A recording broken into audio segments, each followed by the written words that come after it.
works and what it does. And one of the messages I have here is every kind of funding you see up there brings you more than just money. It brings you other supports, with the exception of debt. Debt doesn't really bring you a whole lot more, but it's easy. But these other things, if you do it right, you'll get more out of it than you may in just the money itself, which is part of growing your business as well. So what we're going to do is talk about trends in funding, what's kind of coming up, or where we are today with it.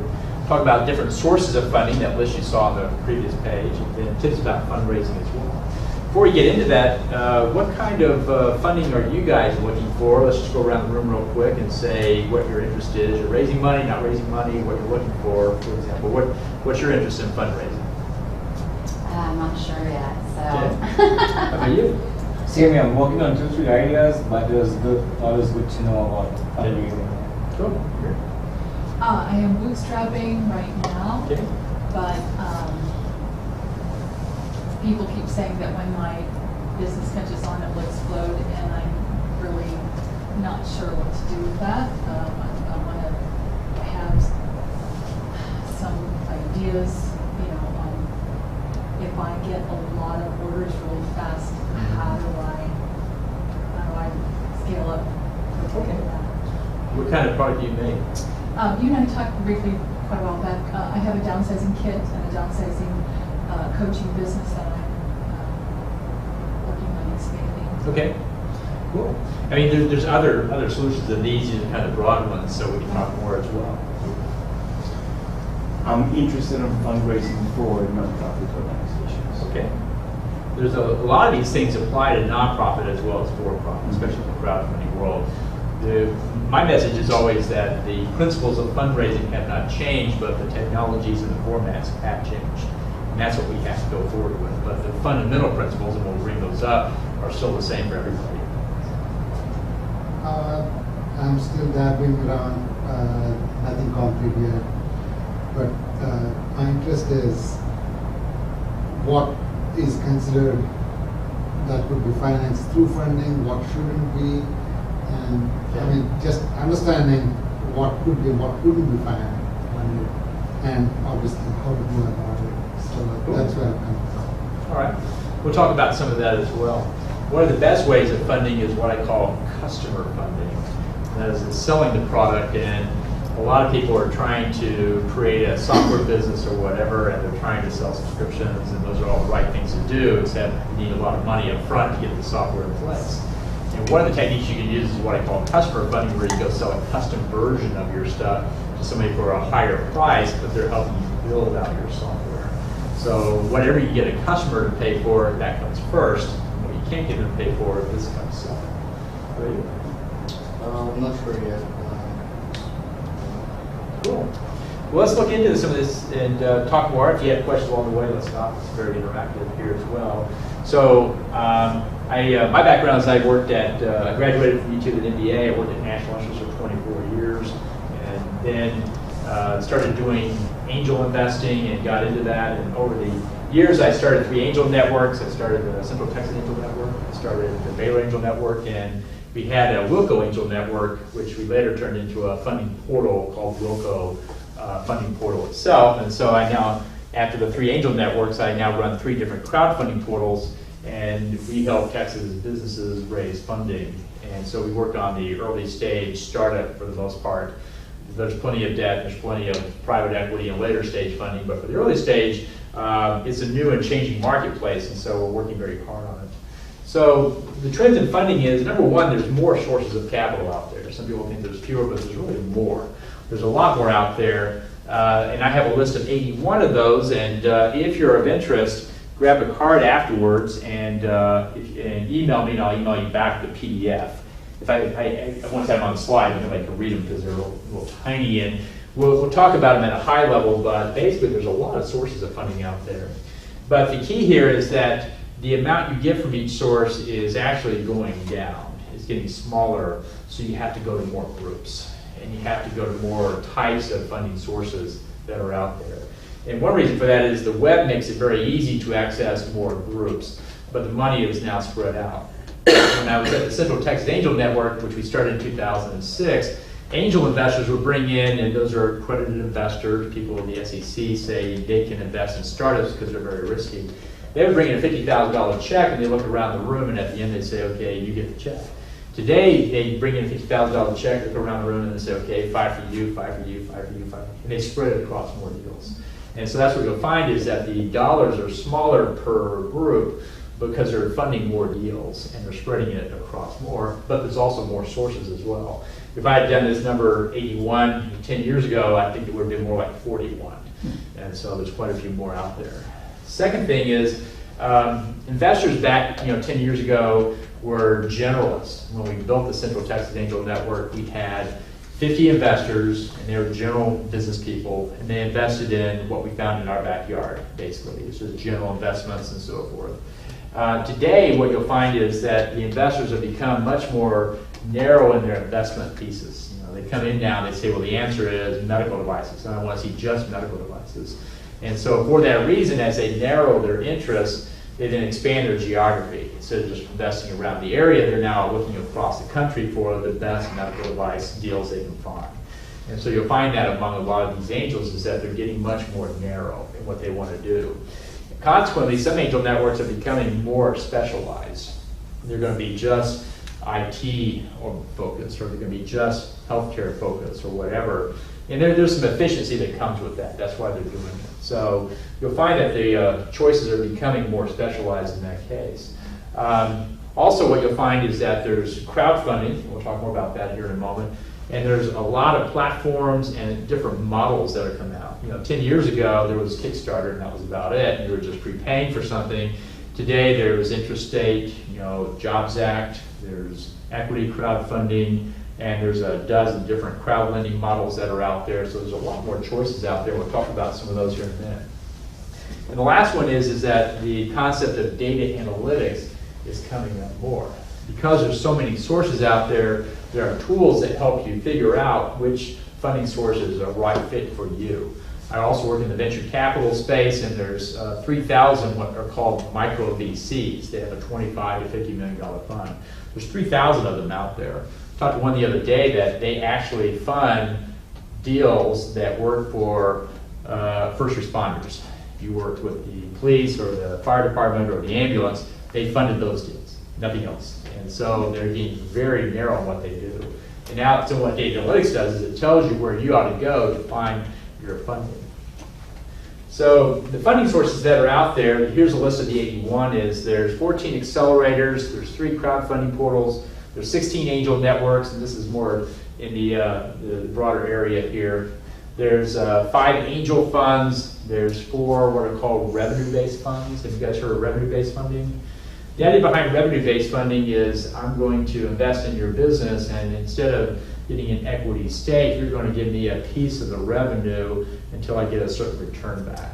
And it's going to be 5% of revenue, and you're going to give me 1.5 times my money, so I give you 100,000, you're going to pay me back 140,000, and 5% is set, and the payback is set, but how long it takes now will depend upon how you do in the business.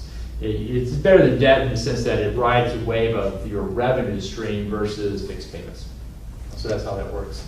And there's a lot of businesses that like that because they don't want to give up ownership. I see a lot of family businesses where we talk about equity raises and we get down to it, the answer is, well, we're never selling this business to pay back the investor.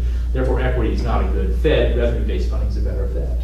And then there's also about 27 venture capital firms in the area, and there's 10 life science funds in the area, and there's 2 grant funds in the area as well. And so there's 81 sources that you can find on that list that I'll send to you that go through it.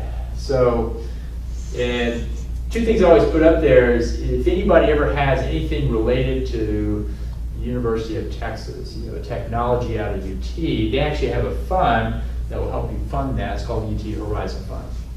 That may fit you guys or not. They also at UT have what's called the Texas Health Catalyst Grants Program, and they'll give you money to help start a business there as well.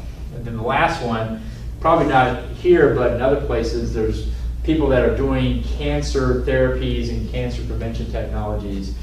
They've done about it's a $500 million fund. They've granted 35 people approximately $20 million each to do this, and so those exist out there as well. course, in cancer, that's just kind of getting things going. It doesn't really fund the whole thing there as well. But other areas are things like accelerators, and there's many accelerators that are out there. There's people that are doing tech, consumer, food, social impact, and more. And some provide funding and access to funding as well. And you have groups like Texas Venture Labs, Austin Technology Incubator, and Capital Factory. And the key with accelerators is they give you basic startup mentorship in addition to funding. So whenever you're going for funding, you also want to ask the question not only how much do I need, but also what help do I need in addition to the funding. And so if I need basic business startup, well then you ought to be looking at accelerators. If you don't need basic business startup, you might find better funding elsewhere, and we'll go through that list. And so what you'll find is I've got a list of the accelerators on the program that go through and show you what they're doing. Oftentimes they're taking a % of equity in order to give you the funding that helps you get the basics going. But mostly you're getting the mentorship that's out of it. Next is crowdfunding. And the three main kind I like to work on is number one, there's rewards, prepayment, like Kickstarter. Anybody ever done a Kickstarter campaign? Okay. So I always want to put it up there. You know, Kickstarter is great because it does what I call product validation. Will people buy your product? And the beautiful thing about Kickstarter is before you ever build it, and you can go see if anybody will buy it and will they pay for it. And I know a lot of people that use Kickstarter just for market validation. They never actually take the money, they just put it up there. They do A/B testing with the name and the price and the position and so forth. And once they figure out what, right price is this, you call it this, and then then they go off and they just sell it. But for the most part, it's a great way to actually test out your product before you actually get too far out there in the marketplace, and it can be a low cost. Next one is what's called Texas Interstate, or Title III, and we'll talk about that more here in a moment. But are you guys familiar with the Jobs Act or Title III? It's Jobs Act stands for Jumpstart Our Business Startup, and basically it is a law that Obama put into place in 2012. Took the SEC almost 4 years to come out with the detailed rules, but it says anybody can invest. And if you're not an accredited investor, you can invest up to a certain amount, but not as much as you want. And for people that have a large network of non-accredited investors, restaurants, retail, breweries, and so forth, typically they want everybody in the room to be able to invest. That's a good option for you. And people are now using that to go raise money. So what's the limit? Well, for the Jobs Act, it's a calculation based on income. For the Texas Interstate version, Texas came up with their own version. We all have to be in Texas. Non-accredited investors are limited to $5,000 per deal per year. So if I'm not accredited, I like your deal, 5K, like your deal, 5K, like your deal, I can do that all day. I just can't put more than 5K into one deal because it spreads out. And so accredited investors can put as much as they want. And people are raising $250,000, $300,000, $500,000 on those interstate, those Jobs Act portals. And like I say, funding in these formats really come back to your network. It's just how many people you know, how many people support you. And like I say, if you've got 5 high net worth guys that love your deal, we'll just do an angel equity raise, no problem. If you have 50 to 100 people that are not accredited, you have choices now to use those other portals to find it as well. And then equity crowdfunding is basically raising money from accredited investors. Anybody know the definition of an accredited investor? It's the SEC, Securities and Exchange Commission, came out several years ago and said, okay, investing in startups is very risky. You put a lot of money in, you lose all your money. We don't want people to be in the poorhouse. So only high net worth individuals can do that. And so if you have $1 million in net worth, not counting the house you live in, you're an accredited investor. If you don't have $1 million, then you're not an accredited investor. And up until we had these acts here, you could not invest in a startup. And so some people have networks like that, some people don't. But that's how angel groups and those they're all built on accredited investors that are investing in these deals. So do these accredited investors need to invest minimum amount on an yearly basis? No, it's everybody writes their own check for how much they want to write it for. The entrepreneur usually sets the minimum. I don't want anybody putting in less than $10,000. I don't want anybody putting in less than $50,000. Because the lower the minimum, the more people you need. You get too many people, it's hard to manage in that case. So going back to this rewards pre-sale campaign, we talked about that a little bit You know, key websites are usually Kickstarter and Indiegogo. Most everybody's going to those two websites. And we always recommend you go out, and I have people coming to me saying, I want to raise equity money, but I want to use crowdfunding. Well, have you ever done a campaign like Kickstarter?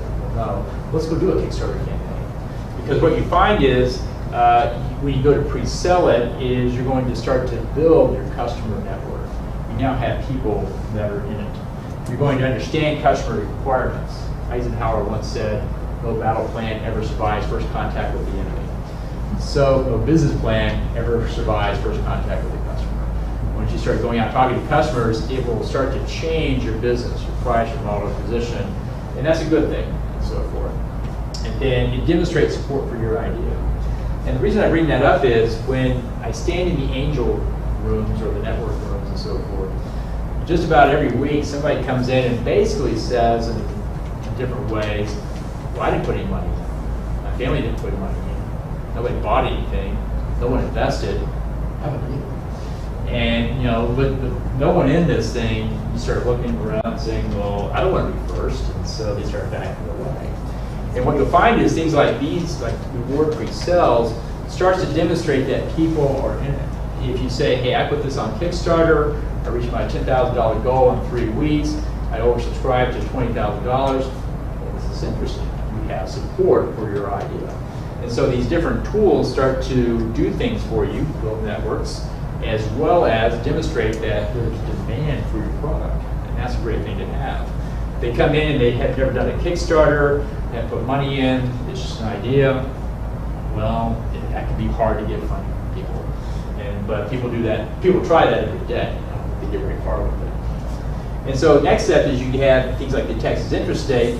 And the reason I like the Texas Intrastate law is that it's a lower cost version of the Jobs Act. You don't have to do as much compliance work, you don't have to turn in reports to the federal government, so it's just cheaper to do. Allows non-accredited investors to invest for equity, 5K limit for those who are not accredited. We all have to be in Texas. The company has to be in Texas and all the investors in Texas. And you can raise up to $1 million. And we have a fund, we have a crowdfunding portal like that. And NextSeed has one, Diversity Fund has one, and there's more on the list that's out there. The next step up is angels and angel networks, and these are the accredited investors, and they meet the accredited investor requirements. Central Texas Angel Network. How many people have heard of CTAN? You ever heard of CTAN? It's an angel network that's here in town that's got a lot of members and invested a lot of money. So they're doing very well. Is that the abbreviated version of Central Texas? C10? CTAN is the acronym, and it's called Central Texas Angel Network. Got it. Yeah. And there's actually 16 of those groups, or 17 of those groups around the state now. There's one in Houston, Houston Angel Network, Aggie Angel Network, Baylor Angel Network, North Texas Angel Network, and there's about 16 of those groups. And for angels, that's one place to go find it. If you get money from one group, you can usually get money from other groups, and you just make your way around the circuit to other groups. Because if they put money in, they've done due diligence, they're in it, well, maybe I can get, maybe I'll do well with that as well. So angels and angel networks are a great way to go and get more funding for your deal if you have a growth story there. Next step up is venture capital. You may have tried to go raise money from a VC. They're looking for, these are now funds managed by experienced professionals. Angels are people that are just investing their own money, and they're just writing 50, 100K checks or whatever it might be. Venture capital, they raise 25, 50, $100 million funds, and they're usually putting $1 to $5 million into a deal. $1 million to go take your deal to the next level. But what they're looking for is 10x the return. They put in $1 million, they're looking for you to exit in 5 years for $10 million or more. And there's two kinds of VCs out there. There's financial VCs, which is what most people normally think of. I've raised a fund, I'm investing it, trying to give my investors the best return. What's coming up now is strategic VCs. These are companies like Walmart, for example. They have a corporate VC, and they're investing for strategic reasons, not financial reasons. The local strategic VC for Walmart actually lives in Cedar Park. They have their office here. And they go around Central Texas, and they're looking for technologies to invest in that will help the group Walmart grow bigger. So So they're looking for people, and he listed to me about 20 things they wanted, anything with logistics, with robotics, with retail, with mobile apps, with food and beverage, and just everything related to Walmart. And corporate VCs are doing things that are helping their business strategically, and they often don't care about the financial impact. So I did a consumer product goods conference last month, 2 months ago, and I had Whole Foods sponsor it, and it had the Whole Foods corporate venture arm come out and talk about what they invested in. And again, it's very different. And what he said is if we know of a product that if it's on our shelf, we'll sell it. My job, and they had a $35 million fund, is to help get a product up there. And don't care if we make a financial return on the investment, as long as the product's on the shelf making us revenue through our retail channel. That's what his job is. So you'll find with corporate venture capital, and this is the part that's growing very dramatically, that they're doing things for non-financial reasons, but more for strategic reasons. Pharmaceutical groups had started this 20, 30 years ago. They stopped, many of those groups in the pharmaceutical industry stopped doing R&D development. They just started buying and investing in the startups that were successful. Well, what you'll find now is that's pervasive across the board. Just about every major corporation has a corporate VC arm that's investing in early stage companies to help in some way with their business. And the other trend in the venture capital world, it used to be people would go raise $100 or $500 or $1 billion fund. Now there's many of them that are raising $50 million funds or $25 million funds. And that's why they're becoming much more specific and narrow and vertical in what they do. And so the challenge is you have to go talk to a lot more people to find the ones that fit you. But when they fit you, boy, they fit you very well. And they can help you in a lot of ways also. The last one are grant funding.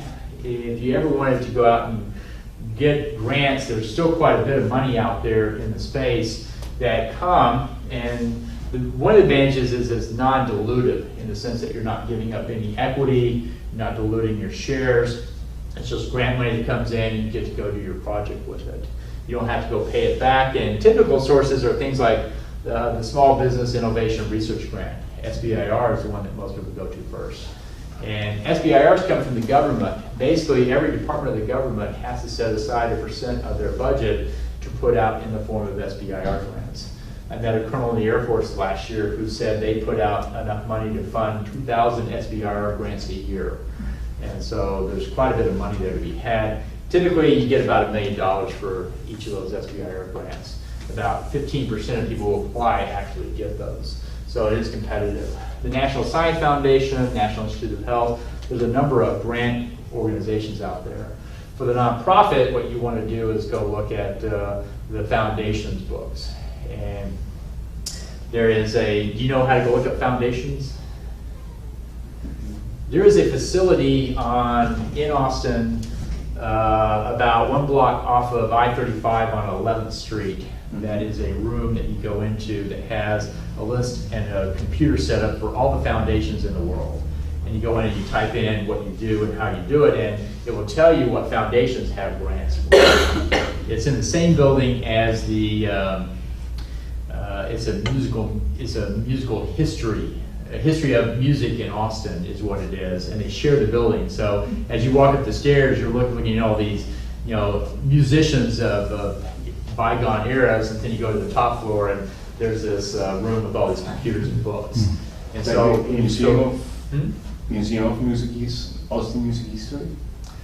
it's that's not the exact name, but we can look it up for you. But like I say, 1 block east of I-35 on 11th Street, because I went over there because I was helping somebody look up some foundations who would fund STEM grants, science, technology, and all that. And so I was getting the list of all the family offices and all the funding programs, and they're mostly $10,000, $20,000 grants. But once you have the list, we then go and fill out go apply for those grants is what you do. So that's what you want to do for the grant side for the nonprofit, is go look up foundations that are giving out money for what you are doing in your cause. And then UT has Health Catalyst Awards, and the CPRIT is also a grant program as well. Well, the SBIR was a small business Innovation Research. innovation. So if you look up, you just Google SBIR, you'll find there's a lot of tools out there. And one of the tools you'll find is it goes, the government has a website, but you'll find that there's some private websites that interpret that tell you what are the topics they want to fund. So the idea is what you're trying to do is see how your business matches with what they want to fund. Because when the government giving out money, they're giving out money for things they need, things that they want to fund or foster. And so what you'll find is things like the DoD do these SBIR grants, but they're very, very specific. The NIH and NSF and these other SBIRs are very, very broad. So I presume these are mostly targeted towards new stuff or innovative stuff? In many cases it is, yeah. Yeah, they're looking for new technologies, but they're also trying to solve current problems. And so it could be something that's not as new or innovative as there's no other products out there that are solving their problem, and so it's new in the sense that nobody's making it. And so you'll find that there may be an opportunity to get some government funding that would help you build your business at the same time solving their problem as well. So I came up with a funding roadmap. And so the idea here is you were starting off with an idea today, and you were moving forward and you wanted to raise funding. The first thing you might want to do is go to accelerators and get some mentorship and funding. And those accelerators are usually good for the $10,000 to $100,000 funding levels. It depends upon, Techstars gives out $100K, other groups give out $10K, but there's something in there. Next thing is you want to go and you want to do some rewards funding like Kickstarter, and you can raise $10,000 to $20,000 on Kickstarter. I found it gets hard to raise more than $20,000 for most deals. There's just not enough people out there that want what you're pre-selling. But it's a great way to validate your product, great way to get some feedback on it, get some support for it. And again, the guy that went to the angel investor and hadn't done anything, well, if you say I went to an accelerator and I completed the course and I got $10,000 and I accomplished this with it, well, that's good. Then he goes and does a Kickstarter campaign, raises $20,000, and I was able to pre-sell 50 units. That's even better. And then you can work your way up to actually doing an intrastate raise where I raise $250,000 from my customers, those guys who did the Kickstarter. They now bought equity in my business. Well, this is sounding like there's something here. All these people are in there doing this, putting money. This is now building support for my business. And so crowdfunding is what I call community funding. It builds a community support behind what you're doing. And that says a lot to people. Angel raise, you're now going in and getting high net worth individuals, and they play in the $250K to $2 million range. After $2 million, it's hard for them, and if you go to them for a deal less than $250, they're going to say that's probably too small for me. I want something that's going to have a bigger return, and we're going to be doing bigger things. And so the average, when somebody says they want to start off with an angel raise, I say, well, let's start with $250. Let's not start with $100, and let's not start with $2 million. Let's start with $250. Go raise a little bit of money, and then we'll go and raise more later. One of the issues you have when you raise money in this format here is you're giving up equity ownership of your business. And in the early days, your business is not worth very much, and so if you raise a lot of money, you give away a big chunk of the business. As you get bigger, more sales, more team, more product, more IP, your valuation goes up, and so the money you take in is going to be diluting you less. And so you don't want to raise too much early on, you want to raise just enough, and as you get a better valuation, you can raise bigger chunks of it without losing control of your company. So angel funding, you say, is the most equity-hungry funding?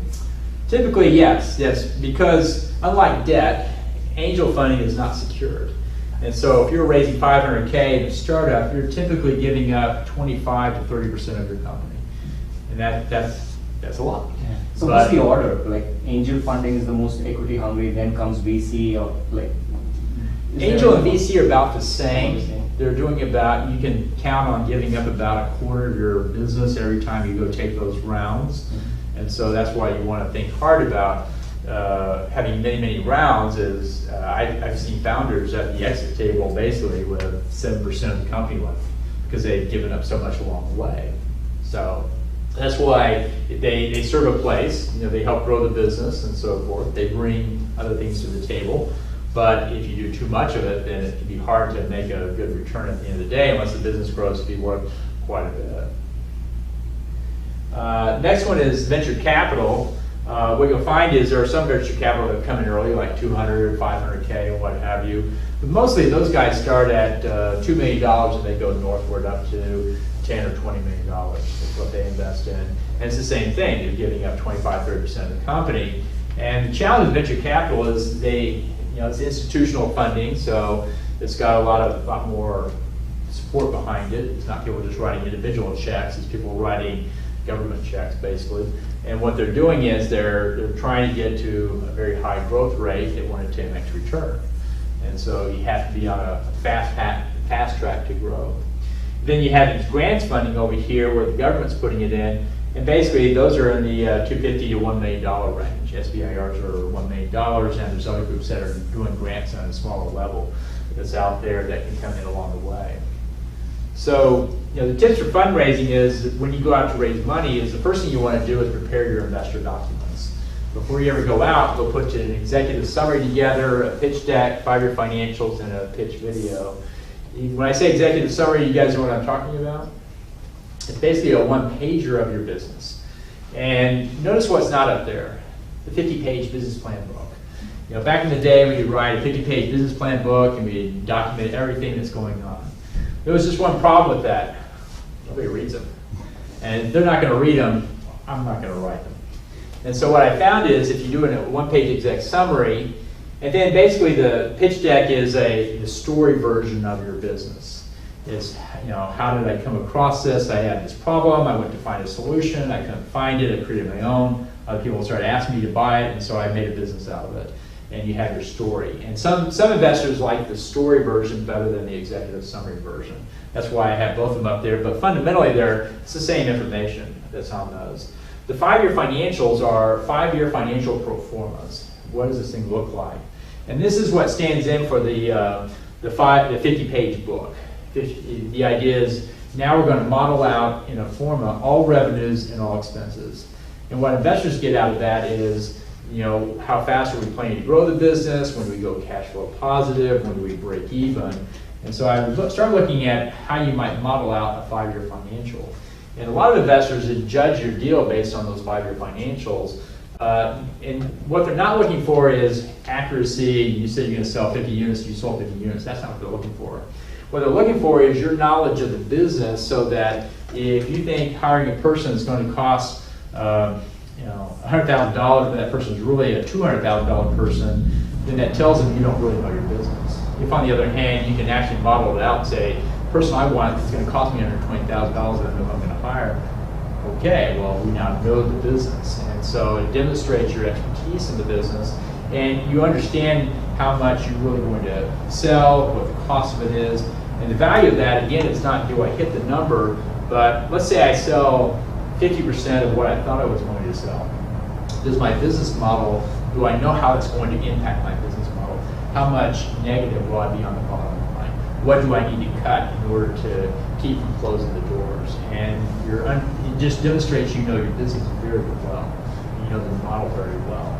And the last one is pitch video. And the reason I put this up here is that more and more of this stuff goes online. More and more you're now interacting with angel investors in an online fashion.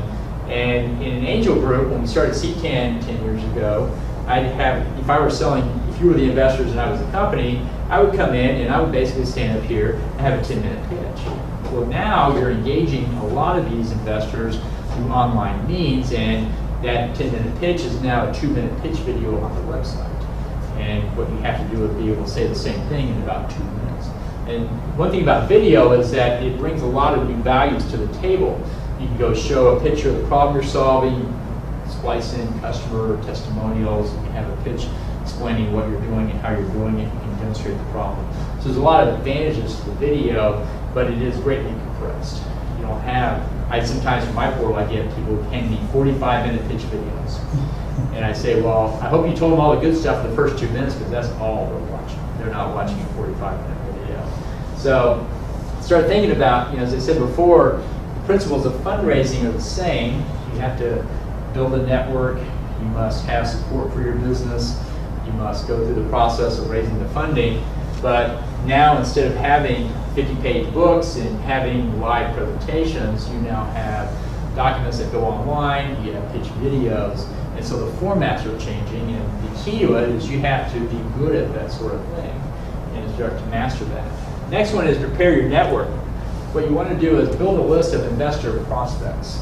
Raising funding is not unlike selling your product. When you go to sell your product, you have your product, and you have a list of prospects, and you go and you engage them. They say it takes 7 touches to close a sale, or a confident sale. So it takes 7 touches to close an investor. And so you have your funnel of prospects. These are the guys that are interested. These are guys that are trying it. These are guys that have bought the product. So over here with investors, these are the guys that I'm going to talk to. These are the guys that express interest. These are the guys who have invested. It's very much the same process.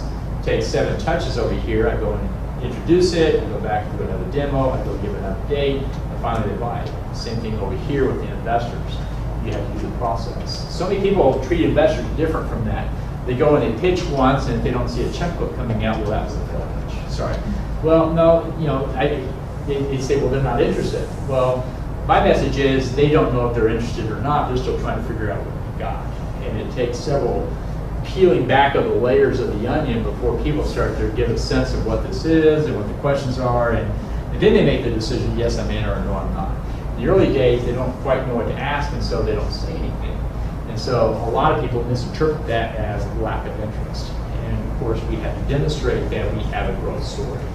So when people come to me and they say, hey, I want to go on the portal, or I want to go meet investors, my first question is, can you demonstrate the growth story? Things are moving up and to the right. You're increasing sales, you're hiring more people, you're building more product, and if you can, you almost always can raise money. If you cannot, it's very hard. I have people coming in saying, it's a rocket to the moon. And then we watch them every month, and it's flat. Well, where's the rocket? And investors are not investing in a flat bill, they're investing in something that's moving up into the rocket. So you have to have a growth story at some level. And the last one is prepare your campaign. You know what they'll say when you launch the portal. And that's, we had a lot of people come in when I was at C10, and they would say, got a great deal, hey, look at me. Everybody turns their attention. And raising funding in an angel network on a crowdfunding portal is tantamount to walking out on stage and telling everybody, hey, look at what I got. Everybody turns their attention and looks at you, now what? What are you going to say? And that's where these campaigns come in, where you think through what am I going to tell people every week, every other week, every month. Every month to show that the product is getting better, the customers are getting more, revenue is growing up, and the team is getting better. And so you have to think through how you're going to tell that story out there. Because investors really come in, like your deal, pull out the checkbook, give you a check. They rarely do that. Not for any real money anyway. They have to see this thing going up. So in summary, the accelerators give you mentorship. Rewards crowdfunding gives you product validation. Equity crowdfunding gives you what I call market validation. Because now investors are putting money into something that they think, oh, that's really good. And then angels are giving you money for go-to-market funding. What they do, angels want to be there at the point when you sold a little bit to the market and it's positive. And now we're really going to go into the market in a full way. Now we're going to go in there in a big way. And they can help bring team members to the process as well, which helps. Equity crowdfunding brings in customer validation to it. You got the right price, you got the right market, you got the right product fit, and so forth. The venture capital is for growth funding. It's not all working, it's proven, the models are known, but I want to scale from $1 million revenue to $10 million revenue, and that's what the growth funding does for you. Then grants come in, they can do various things for you along the way. And then, like I say, if you want to get the startup funding list of those 81, just grab a card, grab an email, I'll email you a PDF, and you can see what's out there, and then you can go back and look at the kind of funding you need for what you're trying to do. So what questions do you guys have about funding your deal? What would you want to do next? When you say angels and talk about go-to-market funding, at what point in your business is it just that you've got 5 years of performance and you've got an idea that they go, wow, yeah, this is trading well, this is it? Do you have to have some financial history in terms of where in the product validation process does the angel come in? So you've got good product market fit. You've tested out and you know what the right price is. You know what the right business model is. You haven't sold a lot, but you sold a little bit, either in the beta version or just a handful of customers. And these are all known things. The way I always say it is, investors, a lot of people don't want to tell me their revenue because the numbers are not big. In fact, they try to hide the numbers and they just want to tell me about the future. We play the futures game a lot. You know, how much revenue do you have? Oh, next year I'm going to have $5 million. Well, how much do you have now? The year after that's going to be $10 million. And well, you're not telling me what you got. And so the numbers are not big. But what investors are looking for is not big. They're looking for predictable. If you can come in and tell me, when I worked at National Instruments, we had a rule. For every lead at the top of the funnel, it was worth $300 at the bottom of the funnel. And it would take 3 months to go through the process. So we go to a trade show, we knew how many of those leads would actually come to a seminar, 1 out of 3. And then of those, 1 out of 3 would then come and express interest in us buying the product. And so you tell me what revenue you want over here, I want $1 million. I could work back because the internal sales guy calling up had a 92% success rate. And he was just basically saying, these are the products you need, here's the price, I'll get you the product, but you gotta pay for it and so forth. So take $1 million, okay, 92% are gonna buy, the average sell price is $2,400. Okay, I need this many seminar leads coming out, I need this many trade show leads coming out. The whole process was 3 months. I know what it costs to do each of those pieces. And if you can demonstrate something at that level, it's a sure winner you're gonna raise money because it's a known, predictable model. Don't care how big the numbers are. Because I know if I put money into it, it's just gonna make it all bigger. But what most people do is they hide the fact that it's small. They don't emphasize the fact that they know those things. Now, if you don't know those things, that's what you want to get to, is a predictable business model. How much does it cost to acquire the leads and how you do that? How much does it cost to warm them up? How much does it cost to close them?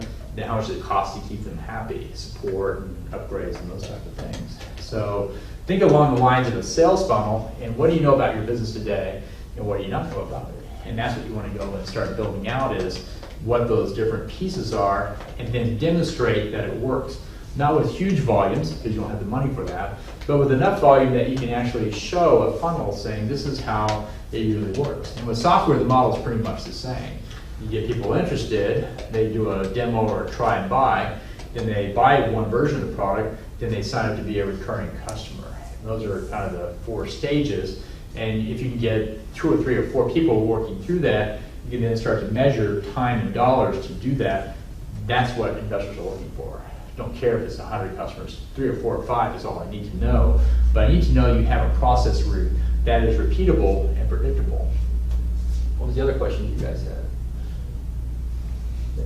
I mean, what can be funded with the money raised? What cannot be funded? What can or cannot be, yeah. When you say what can or cannot be funded, what do you mean by that? I mean, what kind of expenses, like, I mean, is the founder, CEO's salary accounted in it?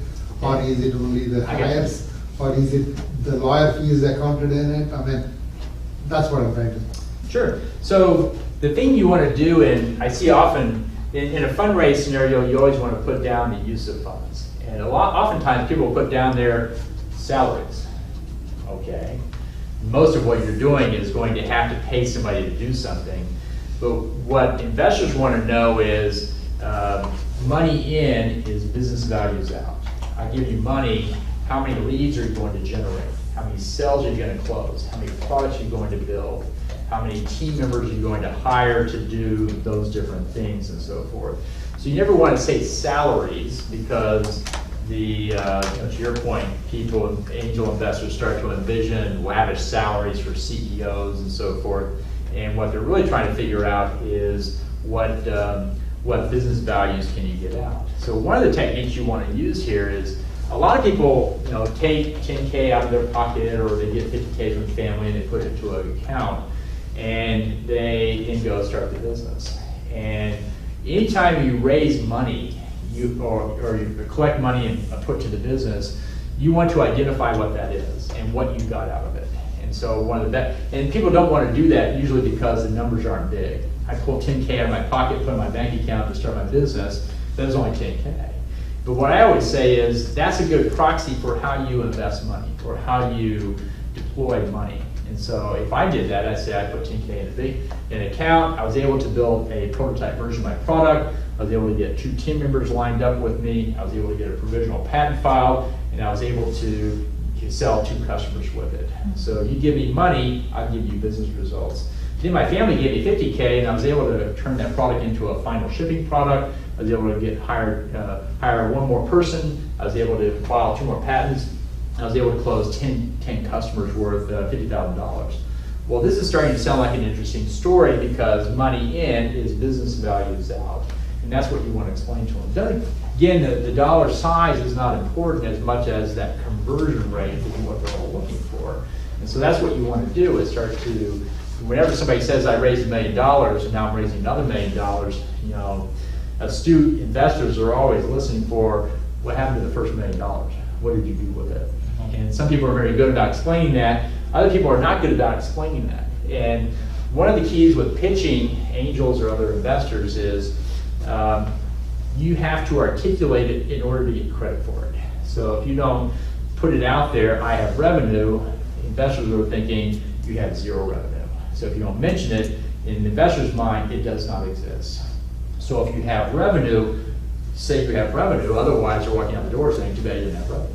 And so most of the challenge you have in pitching investors is articulating all the values that you have in the business. Sales, team, product, IP, fundraise, those are the core 5 that investors want to hear for.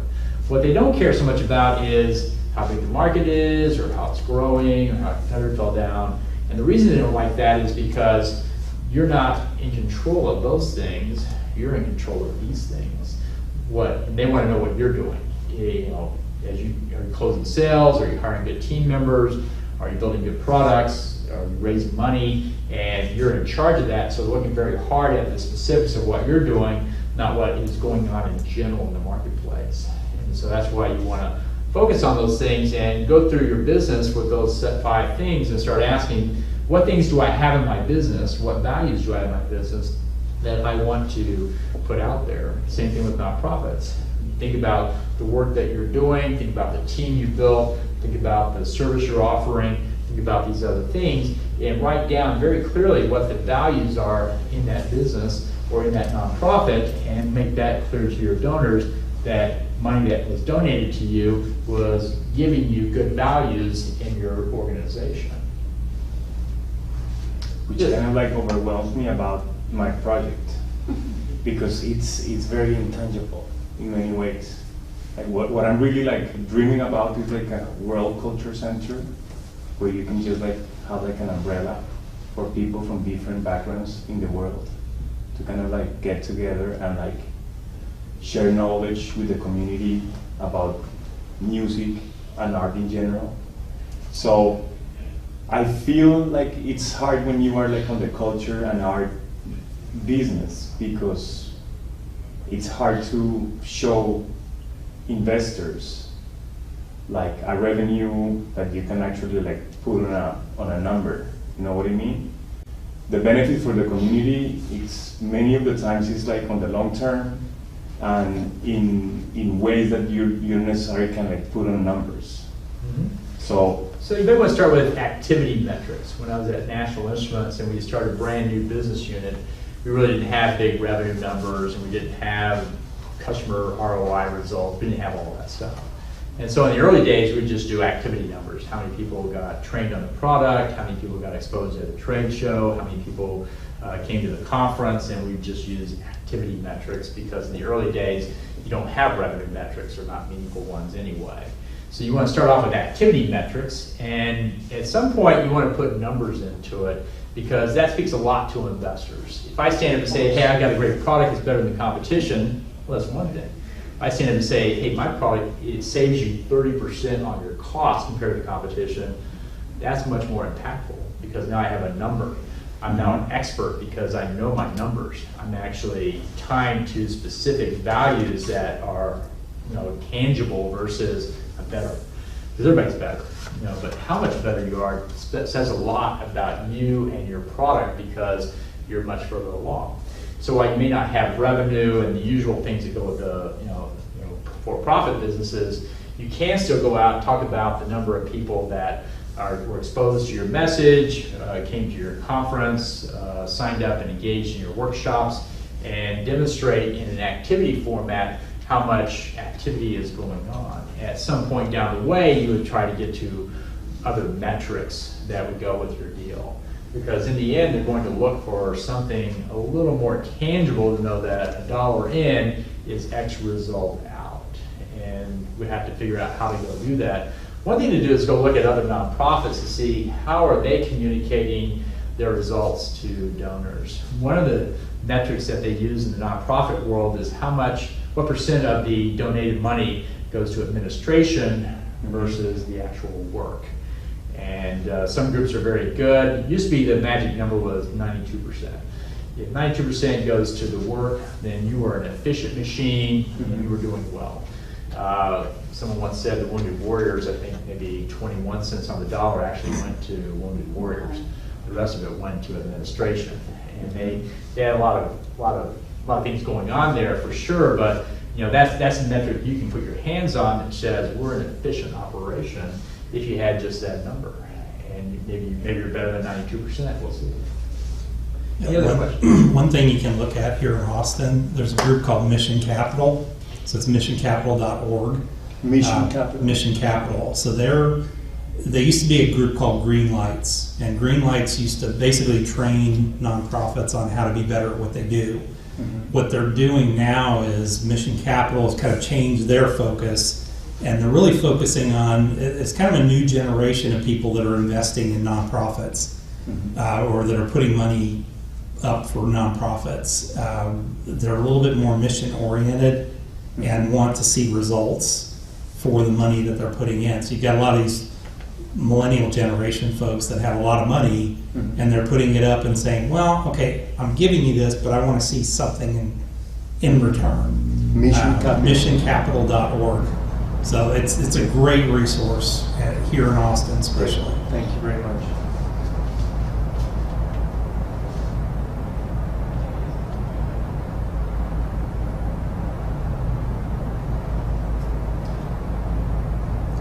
Hey, Paul.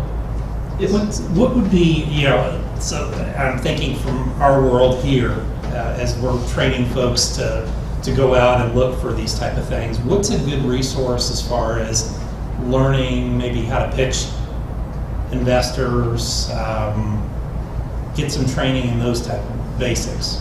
Where would you suggest? There's lots of pitch competitions around town. It's great to go to those and see people pitching on stage. There's different styles and there's different types of investors, so you'll see different formats that go onto it. Log onto the website, you'll see a lot of really great pitches there as well. If you've gone through Kickstarter, hit the play button on about 20 of them, you'll start to see there's a very strong correlation between the pitch on the website and the amount of money they've raised. And you'll start to see quality of video, focus of the presentation, and you'll start to figure out what makes for a very good pitch. Then you start to see how it might go from there. So watching other people is one of the best ways to do that. Watching other videos is, plenty of those out there on Indiegogo and other sites as well.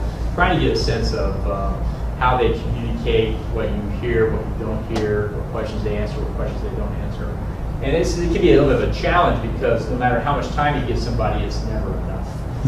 Back when we had 10-minute pitch, they just couldn't get it all in 10 minutes. Well, now they have a 2-minute video. And partly what you have to do is start using the mediums and graphics and displays to communicate, not just say words for everything, because that can be overwhelming to people as well. So there's different techniques you can use to get things across, and you learn a lot from other people and how they communicate something and how they deliver information as well. So, any other questions you have for me at this point? Yes. So it's not question is you mentioned the 5 important values for the company. I didn't get those. So it's sales, revenue, and that's everything. That's how many people are expressing interest, and the leads are coming in, how many downloads we're getting. That's all user demand.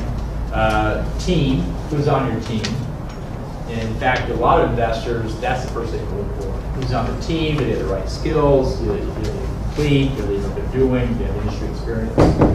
Intellectual property. Do I have patents? Do I have something that defends this business very well? Fundraise. How well am I doing? One of the challenges with investors is nobody wants to go first. And so getting your network to put some money in first really helps a lot in that case. And then sales team, product, fundraise, IP, and what was the last one? Product. How is the product doing? Is it in a prototype phase? Is it in a shipping phase? Is it in a final phase? Is it robust, mature, or whatever? And so you can use those to figure out or demonstrate, because those are the core things that you're doing in business, and you want to demonstrate to your investors you're making progress in all of those. So in our program, what we do is we put a deal out to the website, see who's interested in it, create an investor prospect list. These guys are interested at some level. And then we're giving updates every 2 to 4 weeks. And we want short bullet points in each of those 5 things. And every 2 to 4 weeks, we're putting out there things that are happening with those. And we're trying to get those 7 touches in. One of the best techniques I ever saw was a guy that came to me and said, I'm not raising funding now, but in 6 months I will be. Can I keep you informed of my progress?